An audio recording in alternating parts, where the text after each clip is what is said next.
Cruise Control streams live every Saturday starting at 10 a.m. Eastern. Watch us live on Facebook and YouTube. Details are in this podcast's episode information. This is Cruise Control. Your on-air automotive magazine with co-hosts Fred Staab and Les Jackson.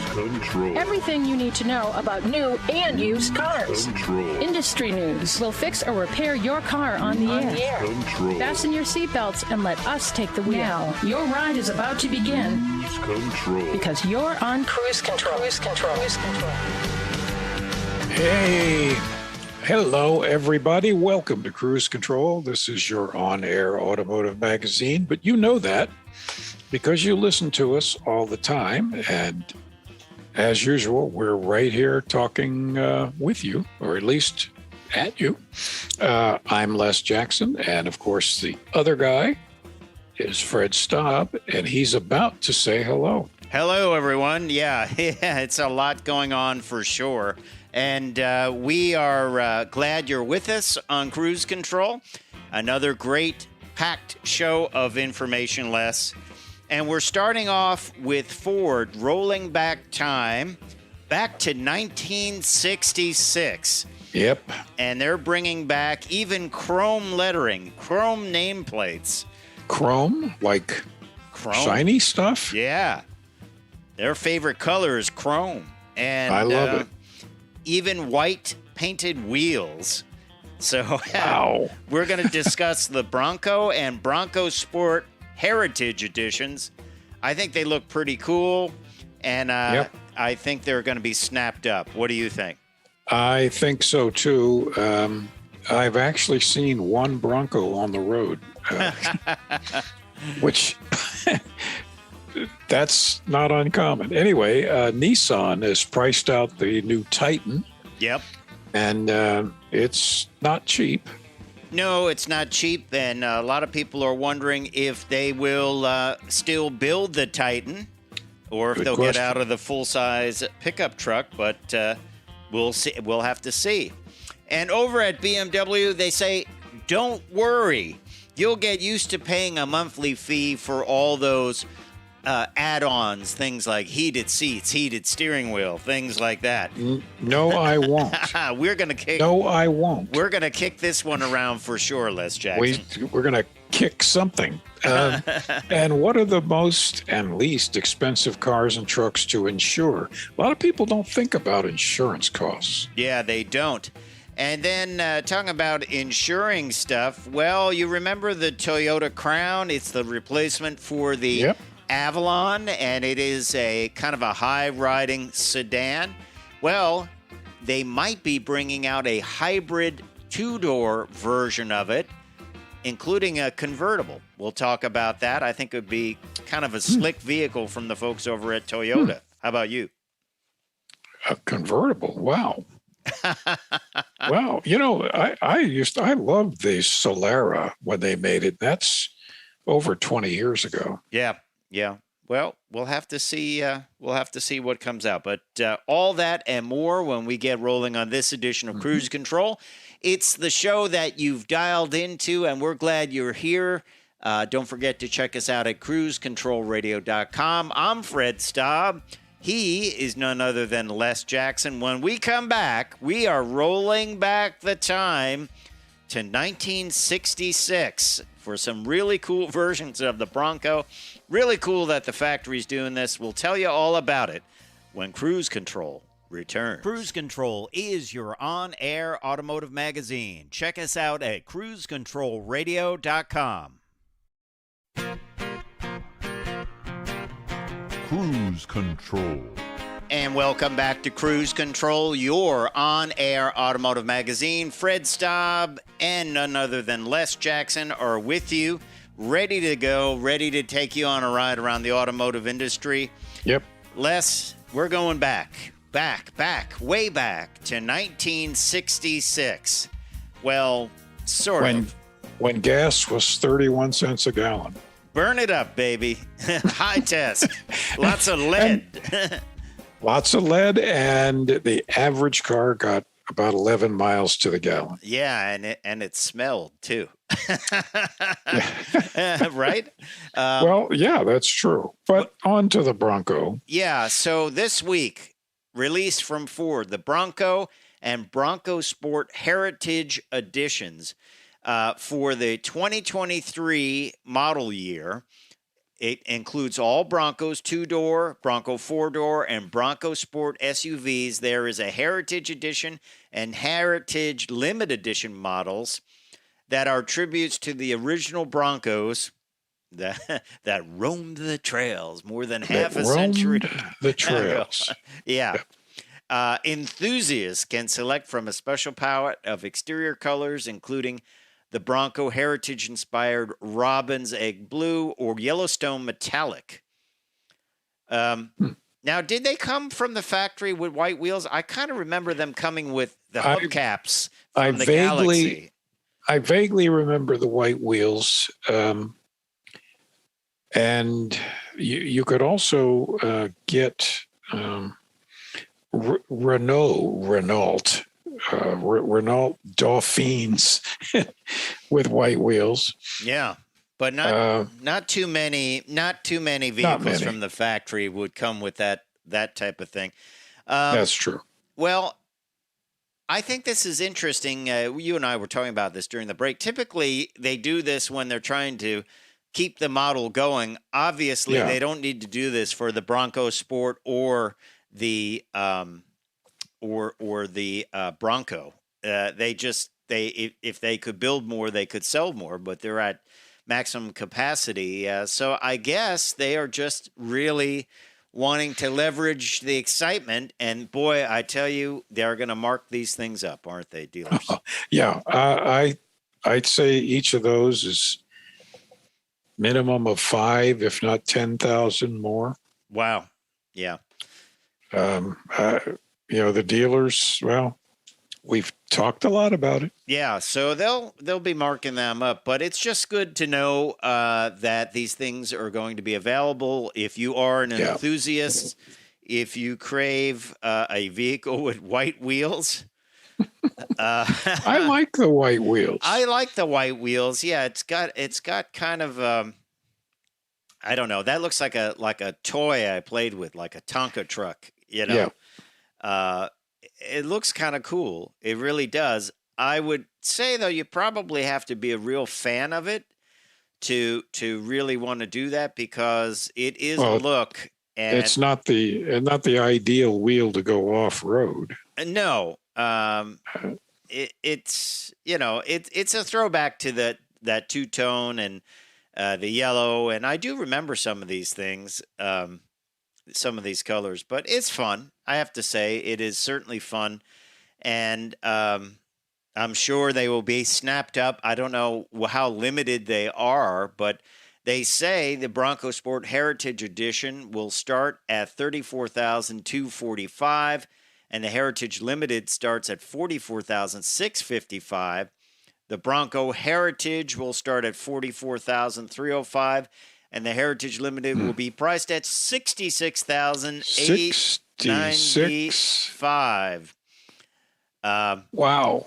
I'm sure they will go for a lot more than that, though, if the out-the-door price, because you will get the Scotch Guard treatment on the seats for $600. You will. You're going to get fabric protection, paint protection, undercoating, which voids the factory rust warranty. Yeah, that will be $3,000 to add. What else could they throw on? A set of set of mud guards for $2,400. It's all the actual dealer cost for those things is less than $50 for all of them. Yeah, and most of that add-on stuff is kind of junk. If I always thought, why would they engineer a vehicle at the factory and not put that on? You know what I mean? Right. Is anyone still selling rust proofing? Gosh, I hope not. I don't think there are any rust proofing companies like Rusty Jones and Rusty Jones. There was another company that was real popular here in the Mid-Atlantic. Wow. Yeah, they used to literally drill holes in your car. Yeah, So they would create rust to end it. So, hey, when we come back, we're going to tell you about Nissan pricing out its brand new Titan. And we will have that when we come back on Cruise Control. Stay tuned. You're on air, Automotive Magazine.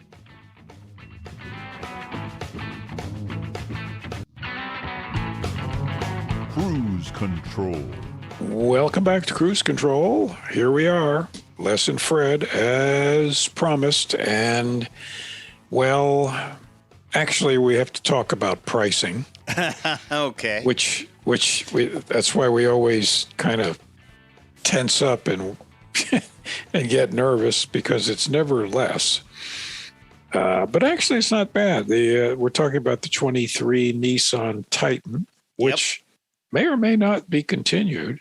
Yeah, I mean, it will be continued for 23, but... Oh, sure. But beyond that, we've heard some talk that Nissan might want to get out of the full-size truck business, full-size pickup business. They would certainly stay in with their smaller Frontier, which they just redid and very popular. But, yeah, the pricing is going to start at $39,700. Which isn't bad for a truck. No. It offers the most standard horsepower and safety features in its class, backed by America's best truck warranty. Well, there's something to crow about, isn't it? Yeah. A truck warranty is something really worthwhile. It's 5 years or 100,000 miles. That's pretty good. Bumper to bumper. Pretty good. And there's a few new things here. You get your choice of a king cab, crew cab, and a heavy-duty Titan XD 4x4. Wireless Apple CarPlay is now standard on the Pro 4X and Platinum Reserve, and a new Midnight Edition. I know you go for the Midnight Edition, Les Jackson, but oh yes, it's available after midnight. It can get up pretty high. Yes, let's run some of the numbers. Yeah. The 4x2 King Cab is $39,700. The SV King Cab 4x2, $45,080. Mm-hmm. When you get into 4x4, as people have been known to do with pickup trucks, Yes, they've been known to do that. They've been known to do that, and it's only they're not bad. It's 42 for the King Cab, 42.9. Yep. And for the big guy, it's 48,370. But when you get into some of these more exotic, yeah, the Platinum Reserve and Pro 4X, which is their kind of Pro 4X capable off-roader, as they would say. Yeah, now we're starting to cost some money. Yeah, Pro 4X Crew Cab 4x4, $52,810, and then the Platinum Reserve Crew Cab, $61,980. There you have it. It gets up there pretty quick. It gets to 65,070. Yeah. For the Platinum Reserve Crew Cab 4x4. And by the way, you have to add the $1,795 destination and handling fee, which, believe it or not, these days that's about average, isn't it? Yeah. It just seems to me to be high, but of course it is a truck. And it does have to be sent from the factory. So yeah. Well, meanwhile, over at Ford, their Lightning, we knew a couple of new things about the Lightning, and we have some pricing on that too, which has gone up, Les Jackson. Ford Lightning, the electric F-150. Standard range has been increased to an EPA estimated 240 miles. They've added the industry-first Pro Trailer Hitch Assist, now available, and order banks are reopening with updated pricing. We are giving you the honor, Les Jackson, of buying one of these, having the option to buy one of these. I don't need one because I am getting one to test. I think in 3 weeks. I'm just checking. And you were instructed, do not sell the press vehicle. Do not sell. The second of September, Labor Day weekend. I wonder if that's ever happened. I'll have a Lightning. That's cool. Has anyone ever sold Well, a press vehicle? It's called Grand Theft Auto. Yeah. I bet it's happened, though. I'll bet it has too. Yeah. So starting, I know people have been caught using the press cars as cabs or delivery vehicles. Wow. Which is crazy. Yeah.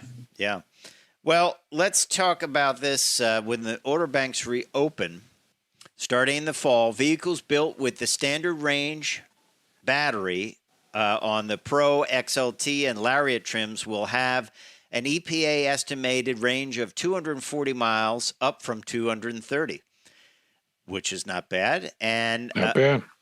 they can choose 2 new colors among the 10 options available, which is a lot of colors, actually, for vehicles today, isn't it?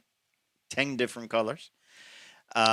And they will get there's an optional Ford Pro Special Service Vehicle Package for fleet customers. And that is actually kind of the police grade package that we told you about a few weeks ago, including police grade heavy duty front cloth seats and built-in steel intrusion plates. Always good to have in the back of your seat in case someone's kicking in the back of your seat. And available roof-mounted LED beacons. So, Lightning reservation holders who previously received an invitation to order. You need an invitation to order. The money is not good enough. You need an invitation. I can't sell it. Can I rent it? Okay. Probably not.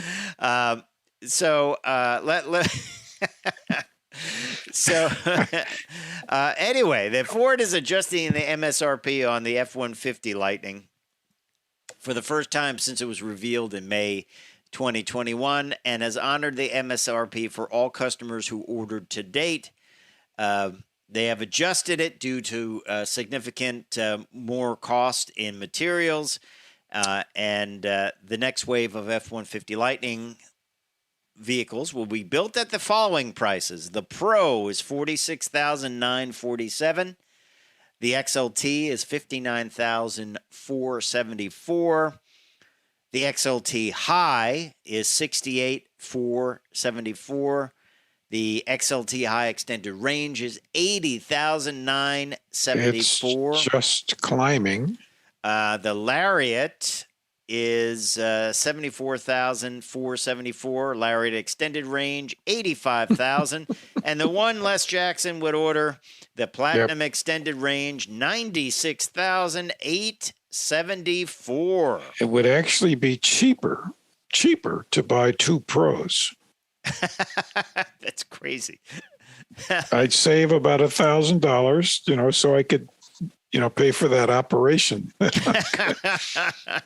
Yeah. That's a lot of money. Well, we've been talking about this. Electric vehicles, obviously there is some new legislation, which we'll talk about in a little bit, but these things, whoever thought a $80,000, $90,000 price tag has become basically common, right?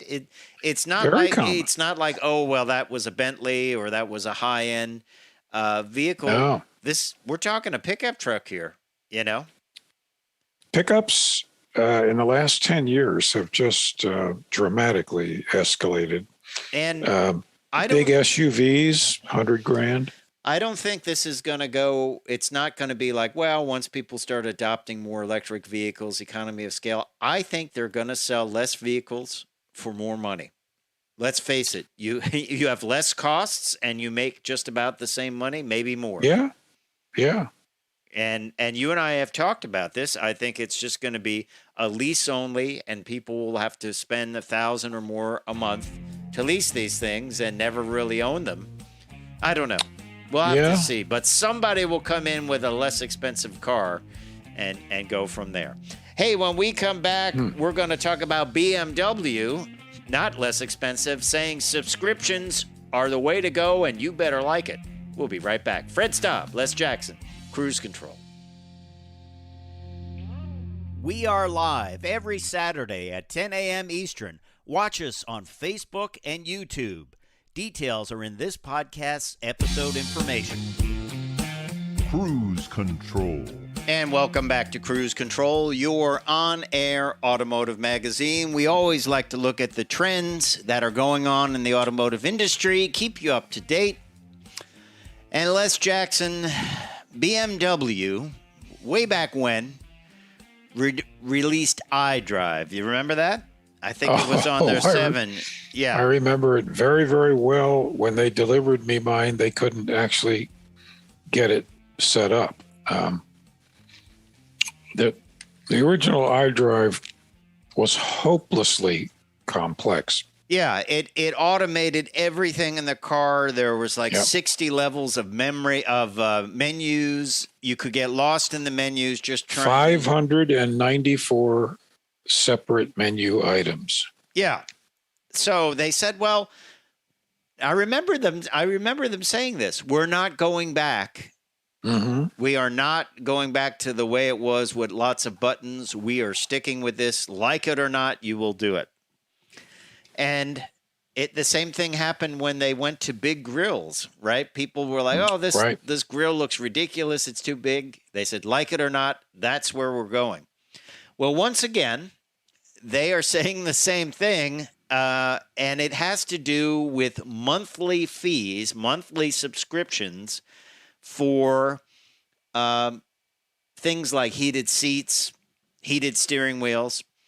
And remember, BMW tried to have you subscribe to Apple CarPlay and Android Auto. Yeah, something most cars just have now. You know? I mean, you got that standard in a Hyundai or a Kia or a Ford Focus. Yeah, anything, it just comes with it, you know?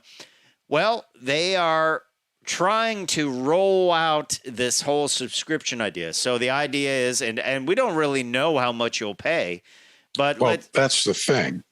Let's say you want a nav system in the car as opposed to Apple CarPlay or Android Auto. You'll pay for it on a monthly basis. You want heated seats, you'll pay for it on a monthly basis. You want heated steering wheel, you'll pay for it on a monthly basis. Maybe additional lighting in the footwells of your vehicle, you'll pay for it on a monthly basis. In other words, the revenue stream just continues on after the purchase price, where you've probably paid $10,000 over sticker at your dealer, right? I have an attitude about this. And my attitude is they're trying to be an inkjet printer. Yes. To soak you for the ink. Yeah, but here's the difference. The inkjet, they basically give you the printer with the idea that you'll buy the ink, you know. Here they're not giving you the car and say, well, you know, you're going to have to spend $200 a month or whatever it will be, we don't know, to get these features. I mean, BMW, heated seats have been like a profit center for them. They charge $10,000 for them, where, as you said, Hyundai and Kia have heated seats. They just throw them in. The big question is, I mean, I can see if you lease a car, a BMW, paying a monthly charge for the heated seats and wheel, if it's not crazy money, because you're only going to use it, 4 months of the year. Right. But if you own the car, I mean, I don't know about you, but I would quickly calculate how long I'm going to own the car, how much that option costs, and then how much if I lease it for X amount of time each year, how much that's going to cost. And I'd reject it because I know it's going to cost more.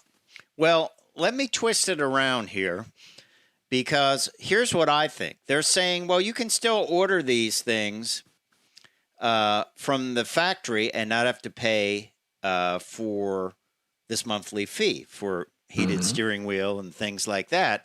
Autonomous driving, they're saying.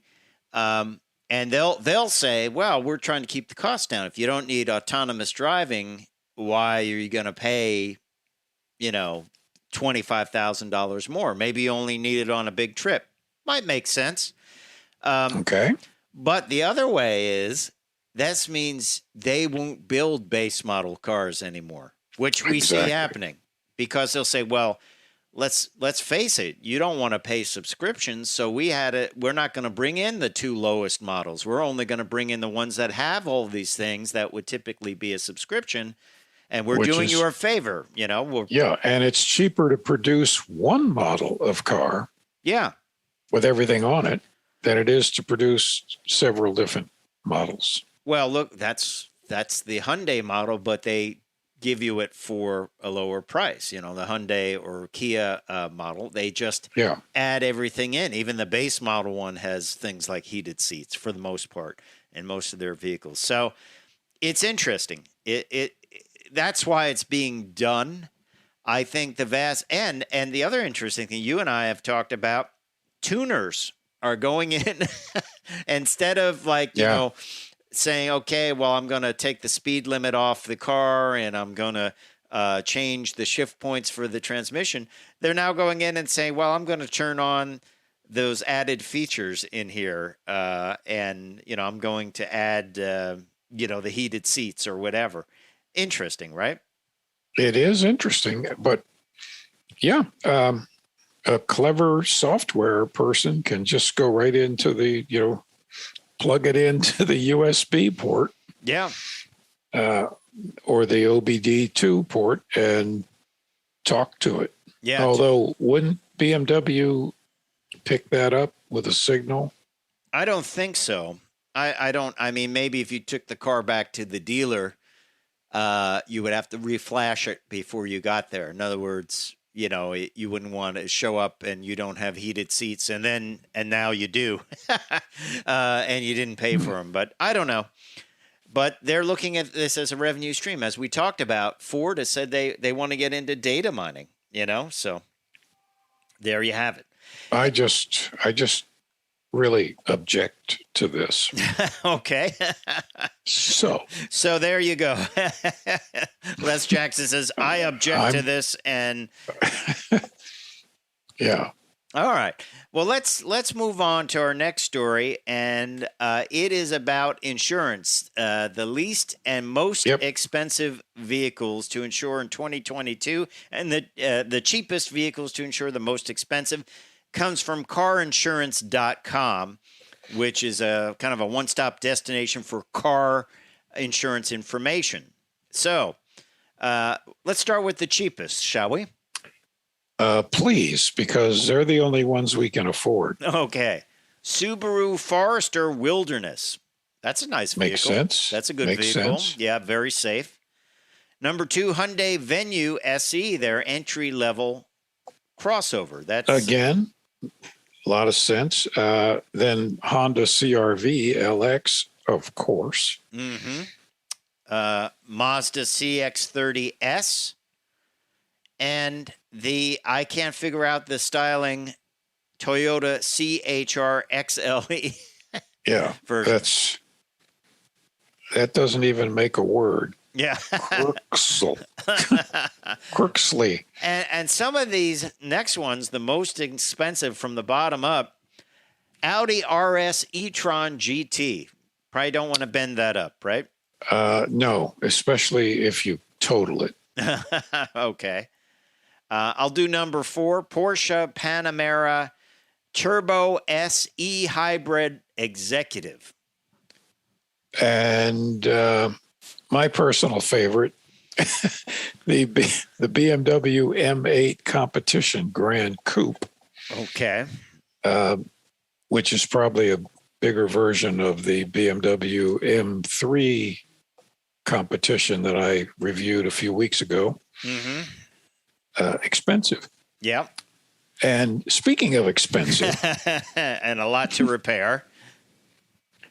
man, the two of the same sort of I'll do number two. It's the Maserati Quattroporte Modena Q4. It's the 4 that gets you. If the Q3 is, you can find parts anywhere.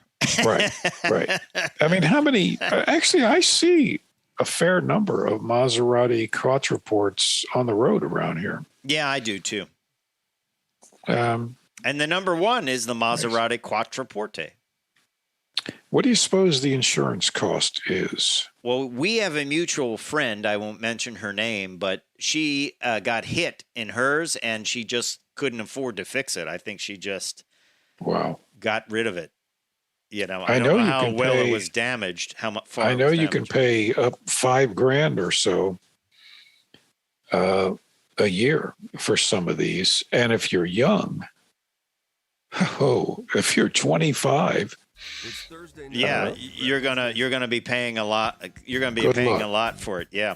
That comes to us from carinsurance.com.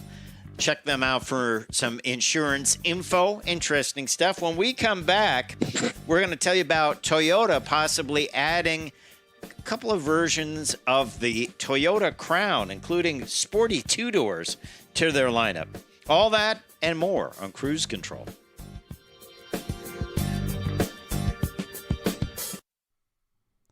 Cruise Control is your on-air automotive magazine. Check us out at cruisecontrolradio.com.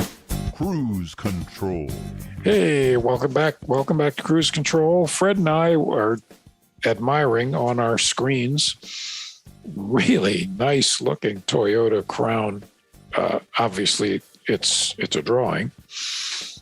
But boy, it's a very, very impressive, pretty sexy car that they're going to bring out in the not too distant future. Well, let's talk about this, because let's bring people up to speed on this, because the Toyota Crown is a high-riding, high-seat placement sedan that is replacing the Avalon. Because you can't replace it with just a sedan; it has to be SUV-like. It's the Jeep Eagle of sedans. Remember the Jeep Eagle? Yeah, exactly. Yeah, it was just a car that sat real high on the wheels. I think it's a good idea. But we learned this week from this article on Car Buzz that quotes an article in Japan's Best Car magazine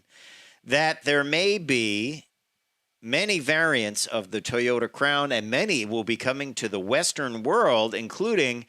That would be us. That would be us. Yeah, that would be us, including a very swoopy coupe and convertible. I mean, this thing looks amazing. It's a beautiful design. We can't show you it, but... just take our word for it. It's a pretty nice. Very Aston Martin-ish. Yeah, and it would have a hybrid drivetrain, not a high-riding vehicle. It looks like they've lowered it down, but it is a convertible hardtop, the one that we're looking at, and then a hardtop with a very fastback design. I think they look incredible, don't you?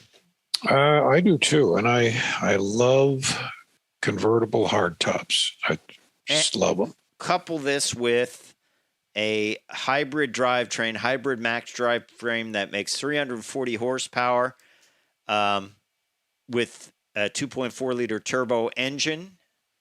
It is pretty cool. Now, Crown Sedan, they say, what we showed you before that we know is coming to the U.S., is going to be about $70,000. $70,000.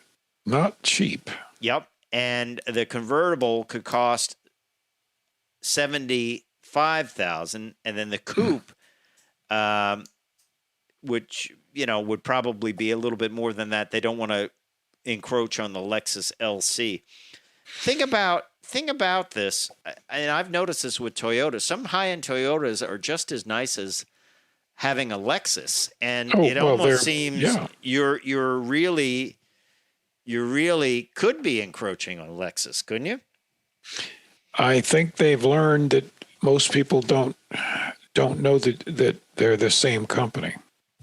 Really? So I think most so. people don't know that a Lexus is a Toyota-based high-end Just I premium ran brand. into this. I run into it all the time. Just yesterday, Okay. I was talking with a new neighbor, and he said, well, I like the Lexus, but I don't the deal, there aren't that many dealers where I live. And I said, well, you're driving a Lincoln, which of course that's a Ford Expedition, the Lincoln Navigator. Oh, is it really? And I said, Wow. yes, it is. People don't know or care. No. They just like a style, a name.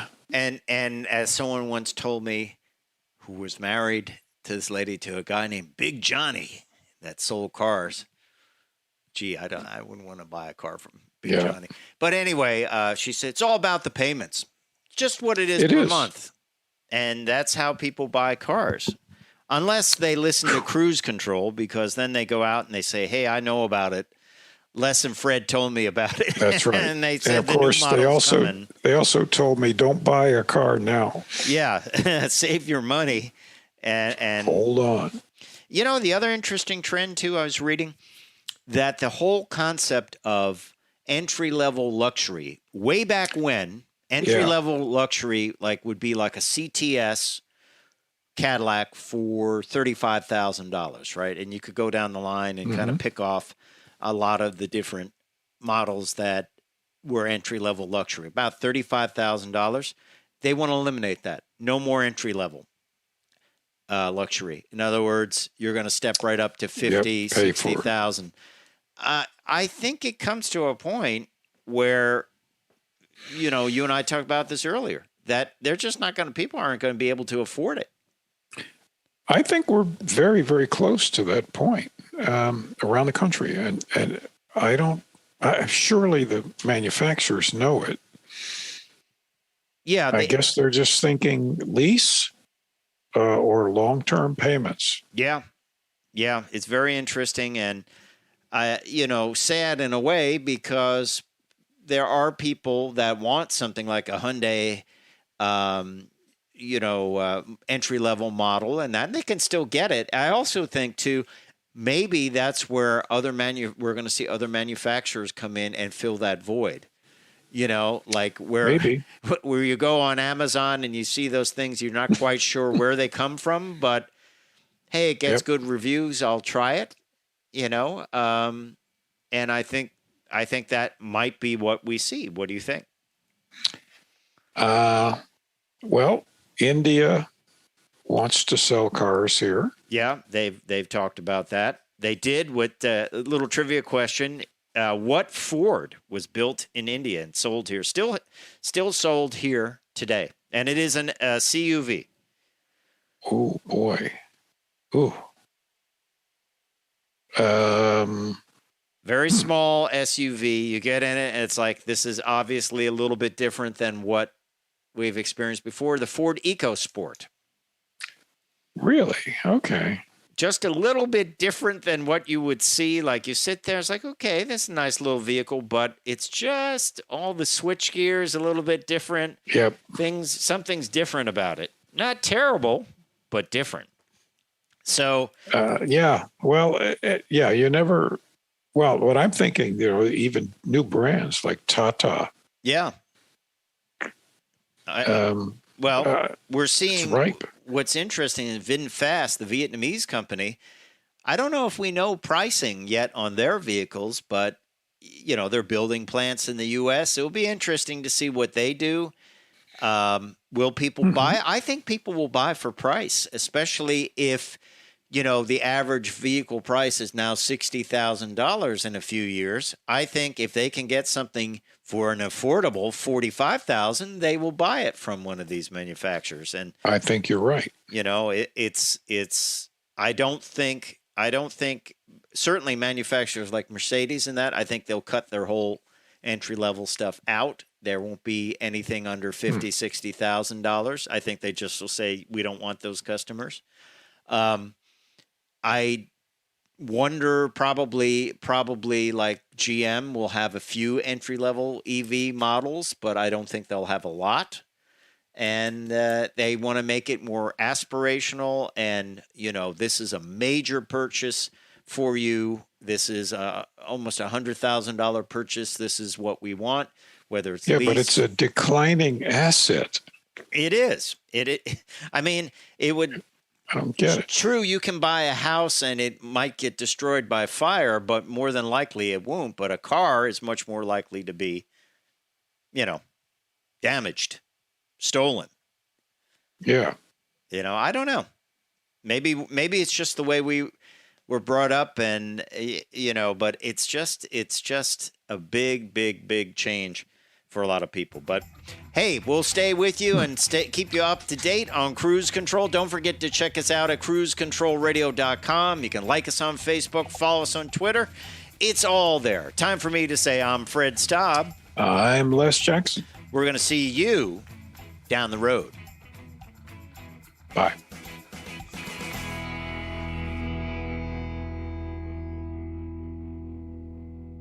Cruise Control streams live every Saturday starting at 10 a.m. Eastern. Watch us live on Facebook and YouTube. Details are in this podcast's episode information.